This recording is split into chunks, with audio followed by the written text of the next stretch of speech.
About your work at ASU and the innovative work you're doing there. Yeah. So I've been at ASU for 3 years, and I tell you, it's ranked number 1 for innovation because they basically make it their mantra to try and make things happen.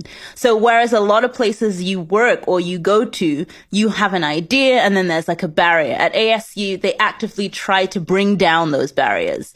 So one of the big things that we have at ASU is we are the lead for a close to $1 billion mission to the first metallic asteroid, which could be potentially worth trillions of dollars.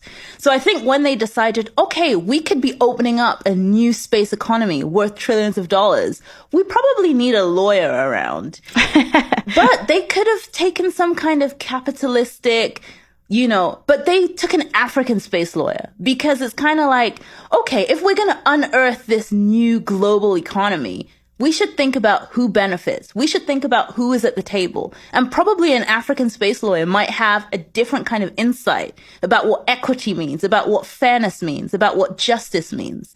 So for me, just the fact that they hired me just was like, they really talk the talk and walk the walk of like being innovative in the things that they do. Yes. So the work that I've been doing, trying to set up this space governance lab, which is basically a way to talk about all the non-technical issues of space. So who should be involved? What should we be talking about? How do we think about strategy? How do we think about financing? How do we think about the legal regimes that figure out who owns what in space?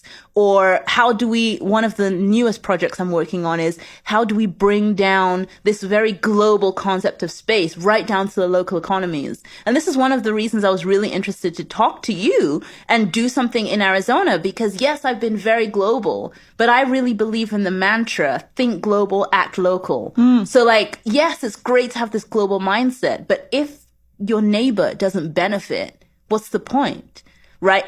If everyone comes to you and says, oh, space, that's something way out there that has nothing to do with me, have you really achieved anything? Right. So now I'm thinking, how do I translate all these concepts, very global concepts that I talk about, like space debris and space exploitation and space resources? Why should the local boy in Arizona, the local girl in Nigeria, why should those people care? That's really the work that I'm focused on right now.